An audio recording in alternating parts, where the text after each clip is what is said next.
Welcome to this latest episode of the Shots Pod, where we discuss all things Aldershot Town FC. I'm Liam Flint. With me is Howard Flint, and our guest for today is Shots midfielder Theo Widdrington. So we've taken Tommy, we've swapped him out, we've got ourselves Theo instead. Theo, welcome to the podcast. How you doing? Thanks. Yeah, really good. Thanks for having me. No, pleasure. I mean, Dad, we'd spoken about, obviously we've chatted to Tommy, that seems to have gone down quite well. And I think Theo here, we need to get him to make some defence from some of those comments that his father said last week and get the real answers from Theo. Yeah, I think it's tough, isn't it, Liam, working with your dad? I think it's a pretty tough gig. So, Theo, we're delighted to be able to speak with you. And, we're looking forward to having a chat and, hearing how it is for you on the inside. Cool.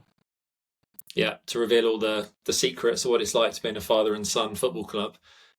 Theo, just update us. I believe you're injured at the moment. Is that right? Or were you just out of the squad in the last game for another reason?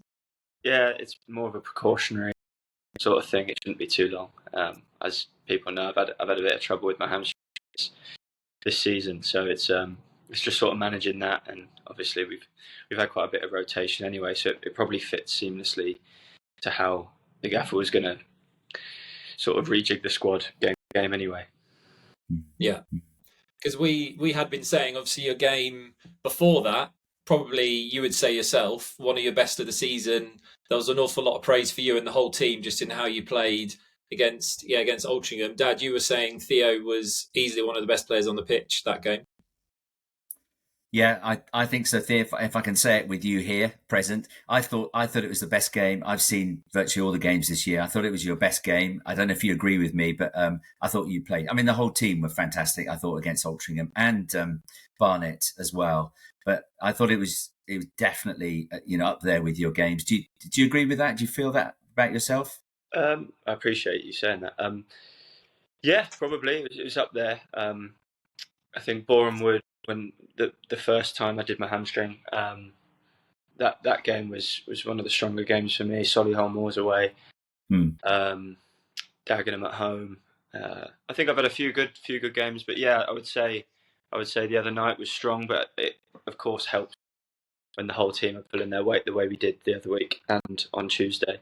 Yeah, it was a real complete performance from the whole group. So I mean, I know there's man of the matches picked, but I think like the gaffer and the coaches said in the dressing room afterwards, you'd do well to pick a man of the match last week or at all this week, 2 games. So yeah, no, it's nice when it goes that way. Yeah.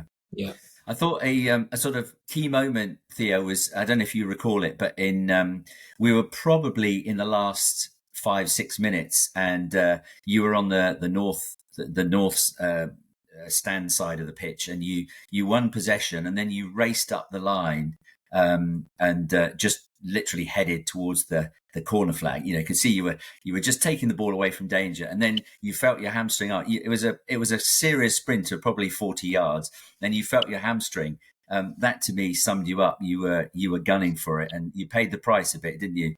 Yeah, I think obviously when you've been in and out, like not so much in and out, but like a bit of a stop-start season, it's kind of hard to find your rhythm. So when you're feeling good and you're at your max, sometimes you're completely unaware, which is probably the best way to be. You're completely unaware of anything, or you're not feeling any pain. You're not feeling any little slight knock. So when you're able to go at 100%, and maybe your body hasn't been used to it over the last few weeks or months, say, yeah, like you say, that I was completely locked in. So it was, but like I say, it's nothing too bad. It's not going to keep me out for too long. So. Oh, that's good. I turned to someone next to me and said that you were in the zone. Is that fair? Yeah, I would say so. Yeah, I think moments like that, I think games like that, when they're on the TV, I don't know why it is. When there's cameras, it's made to be a little bit more. I mean, you can only get 3 points. Like every game's the same, but when they're, you've got people at home watching those games as well on the box. So yeah, I was locked in. Yeah, I would say so. Good for you. Yeah, and even just the manner of the results, Theo. Obviously, a lot of fans have been saying, "Oh, we'd love to have some more clean sheets. We played so well, but it's been 4-3, it's been 5-3." How pleasing for you and the team that actually this week you put two back-to-back performances together where you didn't concede, look solid against two, really good top teams who are going to be there or thereabouts in the playoffs. It's huge, like foundations are built on defences and clean sheets, and it's something we've struggled with this season. Obviously, it's well documented, everyone knows we can score goals, but it's been a sort of a question mark against teams as to whether we can keep them out the other end. But I think Rich, Dryden and Hugo, they do a lot of work on the training pitch and a lot of stuff on a Thursday and Friday. We do a lot of analysis on oppositions, and each game we know the strengths of the opposition and where they could possibly hurt us. So on a Saturday, it is down to us to try and keep a clean sheet. Keep a clean sheet. The minimum you're going to get is a draw. So yeah. And Dad, I know we've had conversations where we've been looking at the midfield, and my personal takeaway is often that I feel sorry for you guys in midfield sometimes, because when we're playing so attacking and we're overloading, it's about scoring goals. I ever wonder whether you're thinking, guys, I would love it if for 10 minutes we would just sit in, get a bit of solidity, help me out as the team's breaking against you. I wonder if you midfielders are like, oh, this is exhausting. At the time, you probably don't think like that because, like you say, you're so involved in the game. When it runs, as soon as 10, 15 minutes have gone in the game, you know sort of how the game's going to pan out. You know what type of high energy or going to be one of those sort of games where I can't say we've sat in any game this season. We've always gone out with the game. I wouldn't trade off the extra running that we have to do because we're a free flowing side, because we score that many goals, and if we've proven in the last two games that we can keep it out of our net. No, I wouldn't change it. I think an element of maybe having a little bit more control sometimes and using a bit more naps. I think that'll come with games. We're a young group, knowing when to just sort of stick your foot on the ball and sort of try and dictate the pace ourselves. But when you've got a potent front three like we've got, no matter who plays, it's kind of hard to keep them on a leash. So it's but we wouldn't change it. I'm sure the strikers and people like Key and Frosty now chipping in with goals. We've got goals all over the pitch, so we know we can be a force attacking. No, I wouldn't change that so much, but it would, like you say, it would be nice to have a little bit of a breather every now and then. Yeah, I'm sure. I mean, we wouldn't change it either, Dad. We've really enjoyed the high tempo. You were at both games last week, Dad, so you've seen this more than I have. But it's so fun to watch, isn't it? Yeah, it's fantastic. I mean, Theo, obviously you're new into the club from the summer, but as someone who's been around a long time, with the Shots, the previous 3 or 4 years were really grim. Not through lack of effort, no criticism of previous managers or anything like that, but just the product was really grim, and at home, our home form was poor. So I think I said to your dad the other day that it reminds me of Gary Waddock's reign when he first came in 2007, 6-7, where he said we'd score one more than the opposition. That was his sort of his aim, and it feels a bit like that we don't worry if we concede, because we do know there's goals in the side, and I think it's been really entertaining. It's great stuff. Yeah, I mean, I think you've got, like I said, you've got such a young group now at Aldershot that it's almost, I think we've seen a lot of, when we have, I think you spoke on the pod, Gaffer, about it, when we have lost and when we've lost quite heavily a couple of times, there's always been a reaction. And that's kind of been self-driven. The group are that young. I don't think that they fear much. I think it's shown, especially in the bigger games this season. I say the bigger games, the games against the top sides, and obviously the FA Cup run. There's no, like I said, there's no holding them back. They're sort of just let out on the leash on Saturday. We know what we're to do tactically. We know what the management staff want. So obviously you don't want to keep conceding. You don't want to have to score one more all the time than the other team. But I'll take it if we keep winning games. So yes. Yeah, so will we. Yeah. So will we. Yeah. Yeah, we all give it the vote 100%. So much better than what's gone before, Dad, as you've said with Styles before. And you're right, Theo, that mentality. Obviously, you don't want to lose games, but as again your dad said last week, you're always going to have some bumps in the road. You're not going to win every week, but we are seeing over and over again a reaction, even against the good sides, when it's perhaps gone, a bit belly up the week before. So yeah, we'll talk a bit about the group and mentality, but it definitely seems to be there, which is encouraging when we're having that playoff conversation. But obviously, fans have got to know you, Theo. Now you've been with us a little while. Obviously, joined from Kings Lynn last summer. Could you just tell us, because the fans may not know this, what was it that sealed the deal for you to make that move and come to the Shots?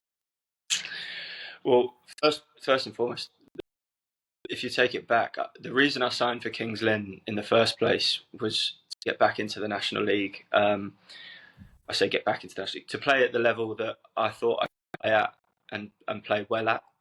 Having left Bristol Rovers and being briefly with Havant and Waterloo Village South, that sort of season was kind of a stalemate. I hadn't played a lot of football because of COVID. It obviously really affected the South. And when the gaffer took the job at Kings Lynn, he said to me that he needed a midfielder and that he thought I could do a job in hoping that we stayed up that season. It was always going to be a stretch. So having gone there, played the last maybe 20 games of maybe 16, 17 games of that season, and after the relegation, the reason I initially signed again to stay when they were in the Conference North was, and it was agreed with the chairman at the time as well, that a couple of us, we said we'll sign on the premise that because we were under 24 and that they had the option to keep us, it was kind of out of our hands. If we signed a contract, he didn't have to go back on that we could leave at the end of the season. So I was signing at Kings Lynn last season to get out of the league, and that was kind of really transparent with myself, the gaffer, and the chairman. Obviously, we fell short of the last hurdle, losing in the playoffs. But the sole intention was to have a season of playing as many games as I could, and which I managed to get, I think, 40, 45 games out of last season, to then this season hit the National League again and really try and hit the ground running, and kind of get my career back on track, because after a couple of years at Bristol Rovers, it was kind of frustrating not playing as much as I wanted to. Yeah, I think to answer your question, I wanted to challenge myself to. I've always known I could play at this level, so I wanted to really push it, and it helps that I've got family close by, of course, and my brother's in London, my mum's only in Southampton, so it's location-wise, it's perfect. And yeah, it's a huge club. When it come about that Aldershot was available and I could sign here, I was never going to turn it down. Yeah. I always think. Sorry, Liam. I was going to say, did you have any reservations about coming to the Aldershot because your father was here? Was that anywhere in your thinking? No, I mean, I think I also saw a clip of him speaking on the podcast the other day about how he thinks certain people might be uncomfortable with the fact that we are at the same club together and that we work together. It's honestly not a dynamic that people can. I think people overthink it. It's such a tough thing to do day to day. It's really not. Like, he's the manager, I'm a player. I treat him like any other manager I would treat. He treats me like every other player that he would treat. So there's no like. It's hard if you make it hard, but it's never been made hard. We've been working together for coming up 2.5 years now, and it's never caused friction, caused anything. It's never got in the way of anyone in the dressing room. It's always kind of worked seamlessly, which is also, like you said, why I had no reservations for signing. Yeah. Sorry, Liam, I jumped in there. No, I was just going to say, I was intrigued by what you said there about, obviously you're at Kings Lynn and your dad says, right, Theo, I want you, I've got a place for you over here. Obviously with your dynamic, does that still need to take place through representatives, or is it like over the dinner table he's saying, Theo, what do you reckon? No. Is it all done in-house, or does it still have to be your people speak to my people? How does it work? I represent myself. I don't have an agent. I've never used an agent. it had to be done through the proper channels. Obviously, when I was leaving Kings Lynn, whilst I was still under contract, the club had to approach Kings Lynn, then chairman to chairman, then I'm guessing manager to chairman, and then the chairman rang me to say, look, we're close to getting the deal done, so you are free to go. So it was done professionally. Like, there's no conversations over dinner or no phone calls like that. I think I was in Greece with my girlfriend at the time when it was happening. So I was obviously I wanted to try and push it, and I wanted to come. So I was, whilst we were out for dinner or something together, she was telling me to get off my phone because I was constantly checking whether it had gone through or not. Yeah, you have to be careful with the phone over dinner, don't you? That's a tip. It's a top tip, Theo. That is. Yeah. What was really insightful for us, which I think we suspected but didn't always know as fans, was that the gaffer was saying that players are recruited, and obviously recruitment's a big thing for the gaffer, on KPIs, key performance indicators or key result areas, whatever you want to call them. And I think that's really helpful for fans to know. And we learnt a lot last week as well, because if those KPIs are being met by the player, then it doesn't matter what your name is or what you look like or anything like that. He was very clear that you warranted a contract because of those KPIs. That must be really encouraging. And what sort of player do you think you are, Theo? How would you describe your sort of, when you're at your strongest? At my strongest, probably someone who wants to get on the ball as much as I can, but also I've kind of developed maybe and learned a lot more since being with the gaffer and Hugo and Rich about more of the other side of it. Last year at Kings Lynn, where we were fairly dominant the whole season, we were so possession based that there wasn't a lot to do out of possession. It was all very high pitch, winning the ball back high pitch. Therefore, I played sort of as the holding midfielder on my own. Everything was kind of in possession for me last year, whereas this year, obviously, we're coming up against some good sides who are also very high possession based. I'd say I've improved out of possession massively as opposed to what I was last season. But I think I've still got so much to improve on, and just that people might not realize I am only 24, so I have got a long way to go. But I'm enjoying it. I think the group is helping sort of each individual. Like I said, we're such a young group that we're, for instance, Ollie Harfield, Ryan Glover, people like that. I played against them growing up when I was at Portsmouth and then Bournemouth. Roland Maniese, we played together at Bristol Rovers in the 23s. Obviously, having relationships with Aaron Jones and Ollie Scott, sort of thing. We kind of know each other's games from previous, so that helps sort of develop you and start to learn where you're honest with each other, so you know where you've got to work on. You tell each other, you sort of talk amongst you as to what you think you can get better at. Which I'm not stupid. I know I need to work on some things. But no, I've been enjoying it. Yeah. That's been good to watch you. I think I have a hunch, Theo. Please tell me if I'm wrong, but I have a hunch that actually your passing range is very much better than we've maybe seen because of your role. We've got two wing backs who fly down the flanks, whoever they are, really. And a lot of crosses come in through there. Jack Barham down the side, getting crosses in for Lauren Tollage and stuff. I wonder would you agree that sometimes your passing range has been a bit stifled because of that defensive role?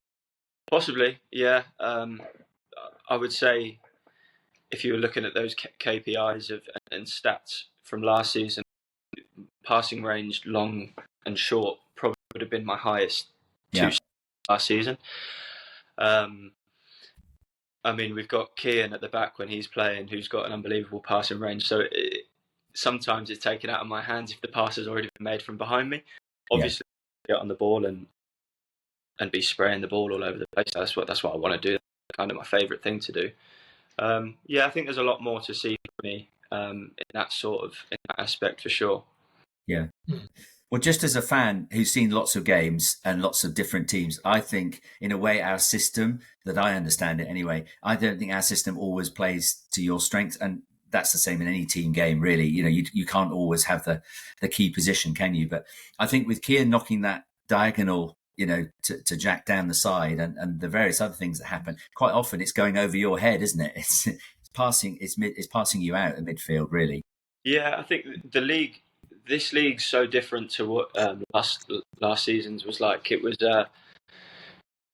this league, especially when teams come to our place and they want to try and frustrate us, and we say we have a lot of possession, but it's kind of people sitting in, and you've got to try and force a few balls, and you've got to try and open them up by going behind and things like that. That may be why it kind of out midfield sometimes. But then I take you back to what I said about out of possession. I would say picking up loose second balls and winning aerial duels. It's something that I've sort of taken on board and really tried to work on. And things I've in the last couple of games that I've seen that, looking back at the games, I have improved on. And as long as I'm improving, I don't mind if I'm making a few less passes. Yeah, that's fair enough. Theo, would you say you're a 6 or an 8 in an ideal world? I'd just say I'm a midfielder, to be honest. I wouldn't. I think if you watch the Ultra game, I probably played most of the game in the opposition stuff, with Dayan sort of predominantly being the sitter to Mark Conclair. My ideal role is probably to be the anchor and get on the ball as much as possible. But I mean, I'd scored 10 goals last season, so I did that from a deeper role. So I do want to get forward still. I don't want to just be sat there and sort of the insurance policy for the midfielders. I want to be the all-round sort of midfielder, yeah, for sure. Mm. Yeah, you can't let those front three just hoggle the goals, Theo. We need you to chip in. Yeah. I mean, I don't mind though. It's fun watching. Yeah. I think I saw a stat that it was something like 52 goals now that our front three, or maybe 4 as well, had contributed. I mean, we can't remember a season, can we, where we've been so explosive, and it's not just been one, number 9. It's been a range of areas as well. Yeah, that's been a revelation, really. We have struggled, like we said before, Theo. The last 3-4 years have been really painful for the Shots fans, and people have tried hard, and they've given their best. But I think we've really enjoyed the fact that goals have come from anywhere. So yeah, we'll maybe hold you to that nearer when we get towards the playoffs. That we need a goal from Theo. It'll come soon. I'm sure. The floodgates will open. Theo, just looking at the wider season, I mean, we've just talked about obviously the free-flowing nature. We're currently in the playoffs, goals everywhere, 2 great performances in the last week. It just looks like a really supportive, energetic, exciting place to be right now. And I know you're still in your mid-20s, but can you remember a season like this? And what's it been like to be a part of a team that seems to be having fun and getting good results at the same time? Well, it's huge. Obviously, we play the game to win games. I think the gaffer made a huge point in pre-season about assembling a group that was going to sort of hit the ground running. He knew that recruiting certain players, i.e.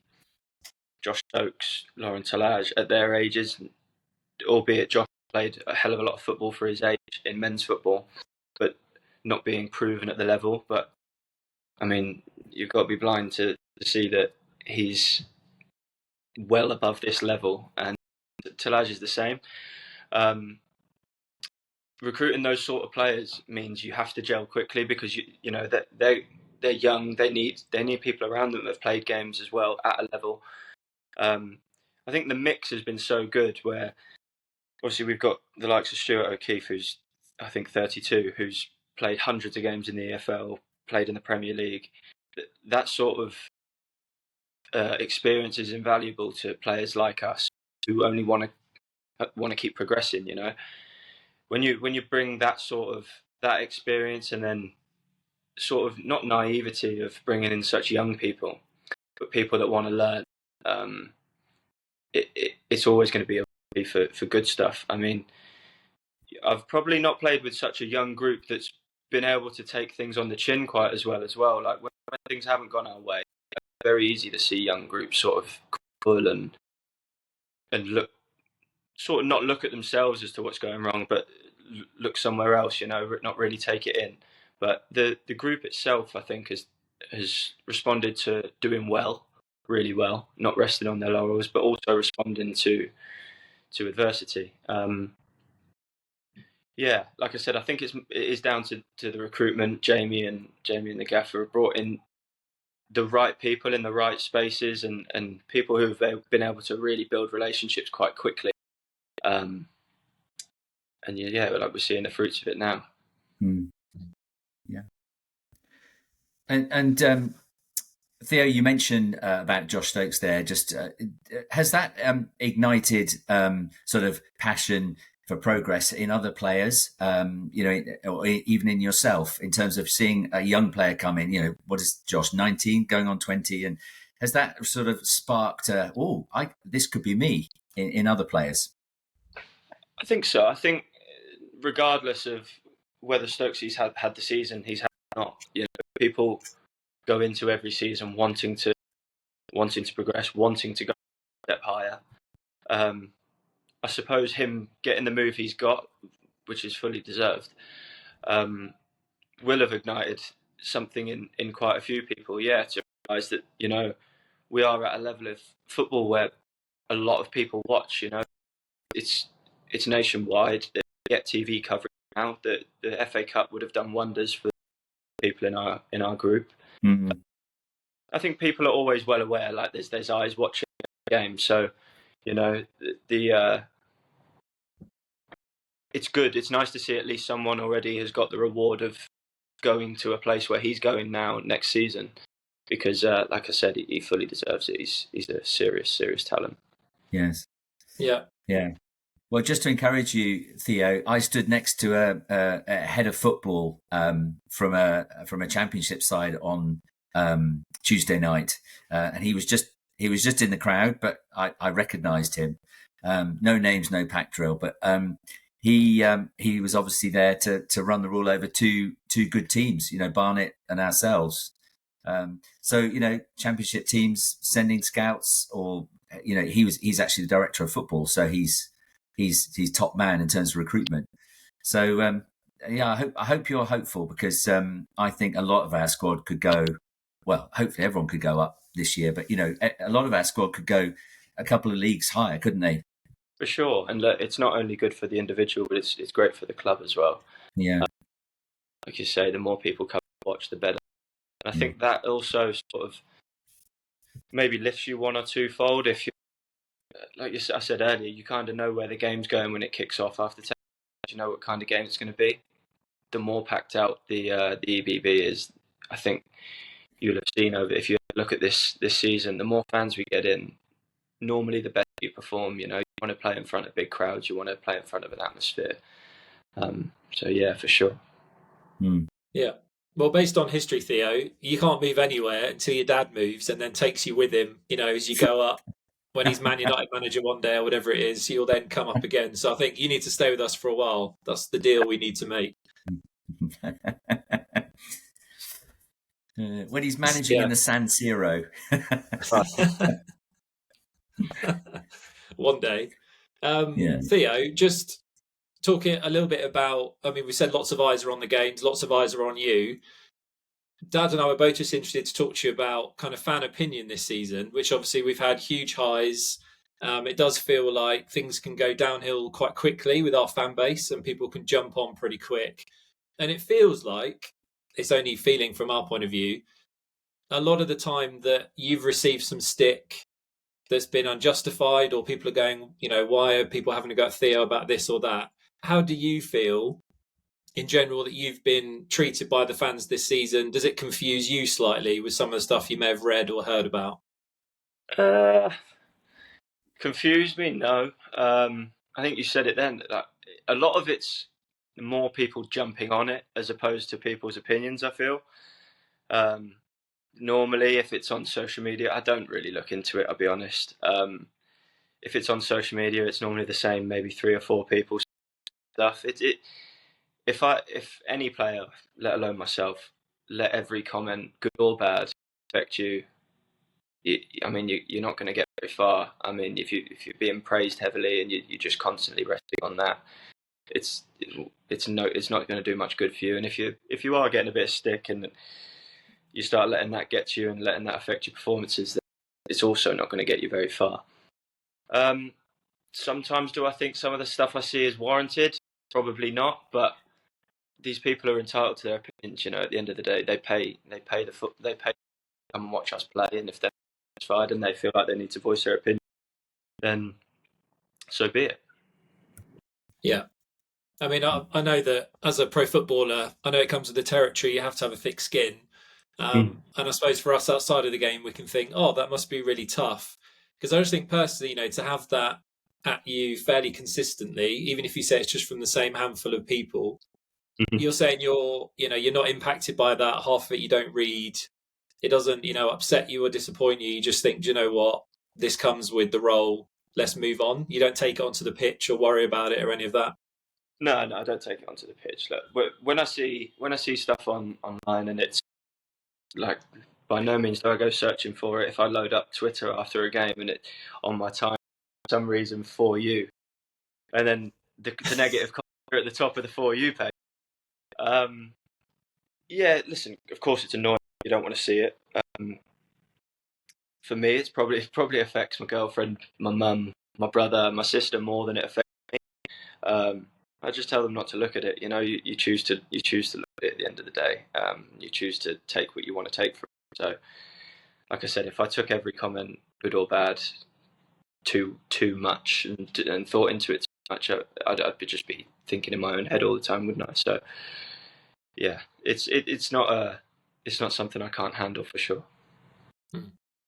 That's good to hear. It's good to hear, Theo. And to what extent do you think, because Dad is the gaffer, do you think you're a bit of a magnet for that? That it could be that it heads your way. It's a general release of frustration by people, and it's, oh well, they're fair game because you're related to the gaffer. Is that in any way part of it? Possibly. I mean, what I will say is that if it was going to impact him or his job or his will to win, he wouldn't pick me. So there's kind of, you're taking it out on the player. If you think the performance isn't right, then fair enough. That's your opinion. But I think if you look at the bigger picture, like you said, key points of interest, stats. When I play, it's probably because I deserve to play, and it's because I've done something that the gaffer sees in me that he wants in that team to beat that opponent. So yeah, I mean, it's like you say, it comes with the profession. So I don't think the fact he's my dad brings on any more. To be honest, I couldn't tell you. Like I said, it doesn't really affect me too badly. So it's not something I ponder on. It's something I really read into. Yeah. Well, that's just said it, but that is encouraging, because I think a lot of it is unwarranted. Obviously, every player has an off day, but it does. I think we've noticed that it's just an easy stick to hit people with when it's, your dad's the manager or you're related to so and so. So I think this is why we want to have these conversations with you, Theo, because I think as fans, you can forget that actually on the other end, playing for your football club that you love is a real person, and that actually they're obviously trying their best. There's all sorts of things that we probably don't know about with every player that's going on. So I think this is just helpful, really, to unpack. Yeah, that good to know for you that actually it's not impacting you, and most of it is a load of rubbish that you don't look at, which is really positive. But of course, the reality is, obviously, Dad is the gaffer. Some people are always going to come back to that same point. Have you both got to a point where where father-son begins and actually him being my gaffer ends? Like, do you have times where you treat him as a gaffer and other times you don't talk about football at all? Yeah, like in the summer we tend, well, last year we went on a golf holiday, me, my dad, my brother. Sort of away from football, I can speak to him as my dad. There's no friction of like, if we've just left training and I don't know, he's sat on the M25 somewhere and I call him, I can speak to him as my dad, and there's no between the lines sort of thing going on in that aspect. And I used to live with him when I moved out of home in Southampton, so it's like I understand that people want to know about the dynamic, but it really isn't. I think it's so thought of as like a picture of he's the gaffer and the dad, and that somehow that just must be awkward, or it must be so difficult to like manage it between. But it is seamless. Like it's not really ever caused anything. It's dead easy to pick up the phone to him and say, "Dad, I need to speak to you about this," or if not, I need to speak to you about football things, which I really do, to be honest. That if I speak to him, it'll be at the training ground. I rarely ring him to talk about football or talk to him about football away from football. It's normally just golf, talk about my little sister, talk about my older brother. It's not. It's more family stuff away from football. Yeah. Dad, I think the closest you and I have come to having that father-son dynamic in a sporting context is when you came into my secondary school and you were our basketball coach, and everyone started bullying me for it. Yeah, we get picked every week. Yeah. I'm really sorry about that, Liam. Yeah, Theo, I'm a qualified basketball coach, so it's like, it wasn't hard for me, but it was my son's school. It was secondary school, so they're old enough to knock each other around, and I very much like you're saying, your dad's the gaffer, so I was in charge, and Liam had to it was an underperforming team, so I went to watch them one day, and they were awful. I mean, absolutely awful. And I offered to the PE teacher, I said, I'll come and do a bit of coaching if you like, but no pressure. But poor old Liam, of course, the minute he heard Dad was coming in to coach, that was like the end. I think you got bullied in the toilets, Liam, didn't you? Yeah, I was a decent player, but obviously with you coming in and you put everything through me, I was the playmaker in the middle. Everyone just thought, I was getting picked because I was your son. And when you used to tell my mates off and tell them to leave the gym, they took that out on me the next day because my dad shouted at them. So it can go horribly wrong. So I think, Theo, you're doing it well. Yeah. I think you are, Leo. And, what I think has been really helpful in these conversations with various people, but particularly last week with the gaffer, was there is a degree of ignorance amongst fans, I think. I don't think, every fan thinks about the human being that's actually, number 6 on the pitch. Whereas to understand that each of the players are picked on against KPIs, what their capabilities are, it makes absolute sense that, if you apply that you trust Tommy and the team, and therefore the team is put out is based on ability and KPIs and who you're playing against. There's no need to give people flack, is there? It's just like they were better than we were, or we made mistakes or whatever. So there's no need for it to be personal. Yeah, I think he's quite open as well when he says. I think he said in interviews before. He definitely says it to us in the dressing room. Says it to us on a Friday before a game, Monday before a Tuesday game. He picks a team. He picks an 11 to win the game and picks a bench to finish the game.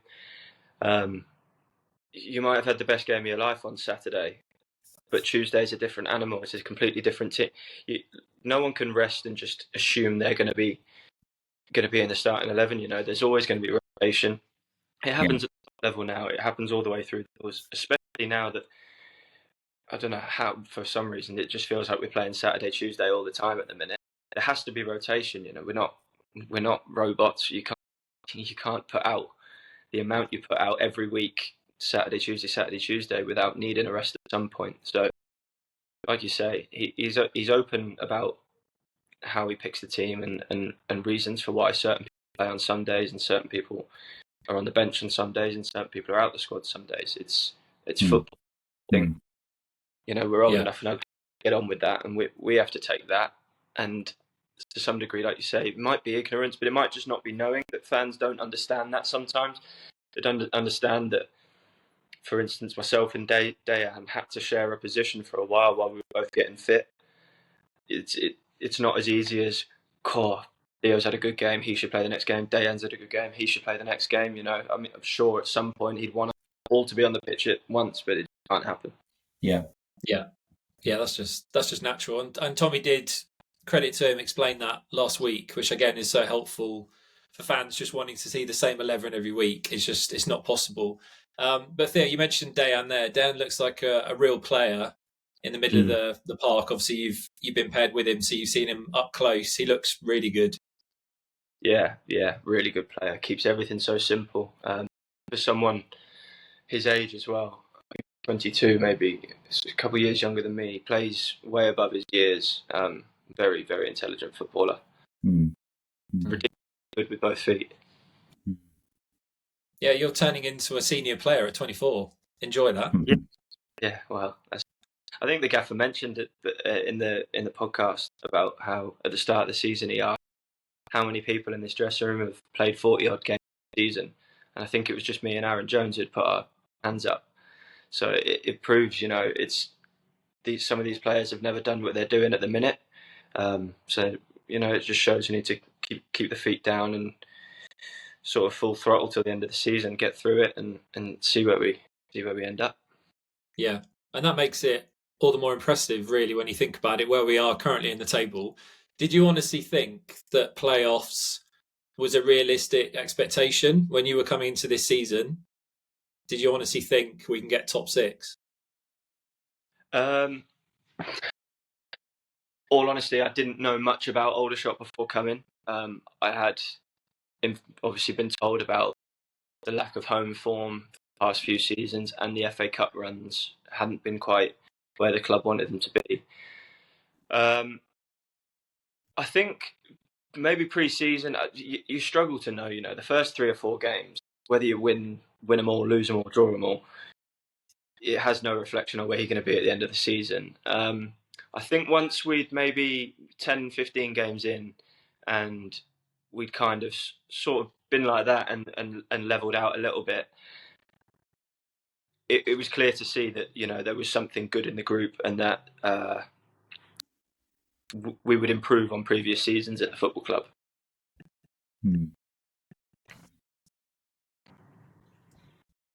Well, that's certainly the case. Having been around since the 1960s, Theo, I can tell you it's been a great season. Just as a fan, no skin in the game other than being a loyal Aldershot fan. It's been great. And have you a favourite moment? I think I know. I think I might know what it is, but favourite moment so far of the season?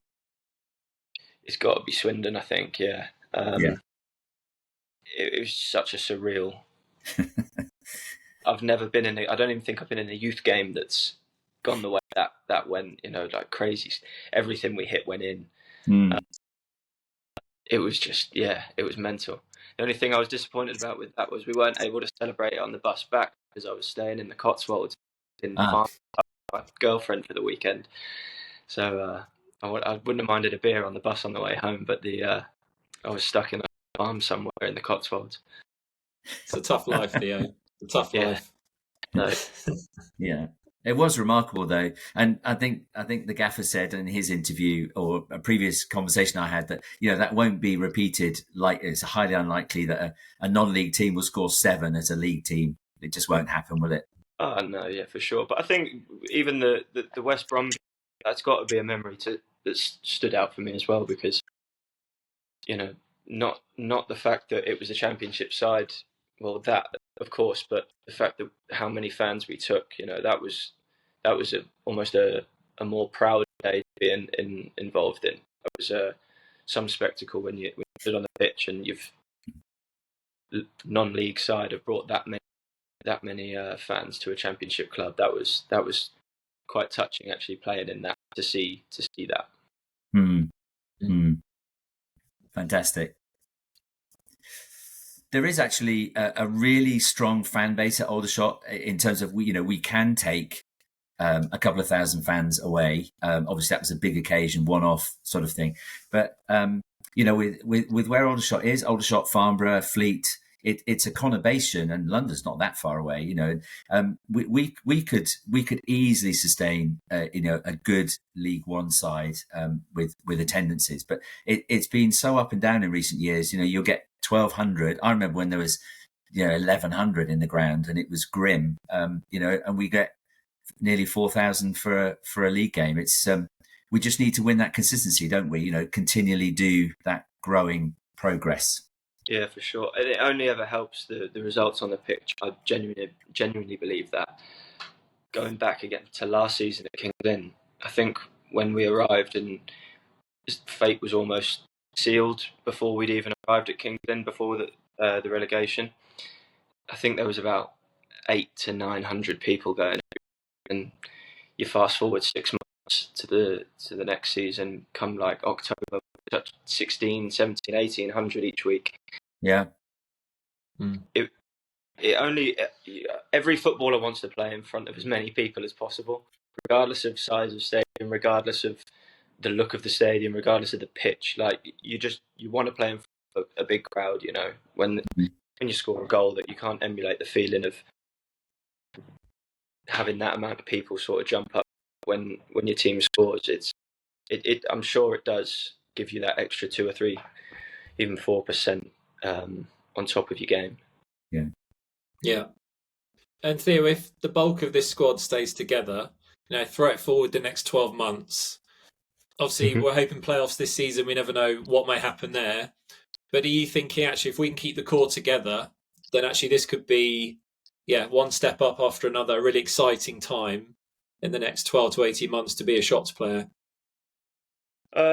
You'd think so. Like I said, we're all at good ages to keep progressing. I think, like we said, that many are people watching us with the young talent we've got.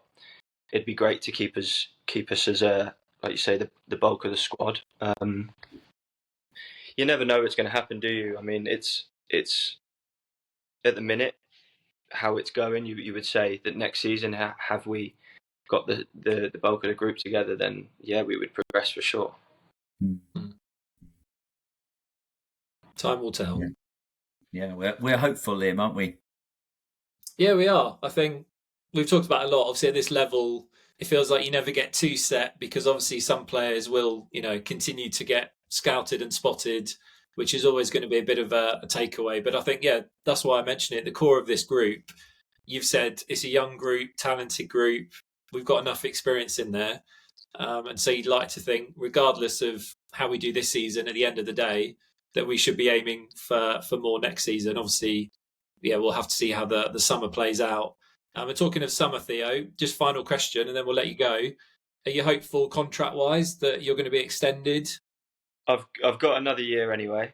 So I signed 2 years in the summer, so I've got another year, and the club have the option of me next year. So I'm not going anywhere. So those people that do want to tweet me, they can tweet that for another season if they want. Great comeback. Theo, let me just tell you that when I coached Liam's basketball, I told him that what would keep him in the side was his performances. And so when he got the chance to play, and no matter what his mates said, in the toilets and the changing rooms, and Liam improved, the whole team improved a heck of a lot. Do you remember, Liam? You actually began to win some games. So, I think we wanted to end by just saying we wanted to encourage you, Theo, that you've... I think the thoughtful fans really see what you contribute. We don't know the KPIs that your dad or the gaffer uses, but I think those were sort of a bit more thoughtful, see what you do in your position. And, that position is a thankless position in many ways, because you're running between front and back, and, it's tough. It's a tough position, much easier to grandstand at the back or score goals at the front. So I think we just wanted to encourage you that the thoughtful fans see it and appreciate you. I appreciate it. Thank you. Yeah. Here. And Theo, if you do want to go and watch Coach Carter, the movie. That's what my dad thinks he is. Love it. Yeah, great. I had to send the best player out because he wasn't listening to me. That Coach Carter moment where he gets rid of the best player. And meanwhile, my son was hiding behind the other players, trying not to be seen. So we have sympathy, Theo. We really do. We have sympathy. But we're really grateful for you coming on. And, we're right behind you. And an awful lot of other fans are behind the team this year. So be encouraged. That's great. Appreciate it.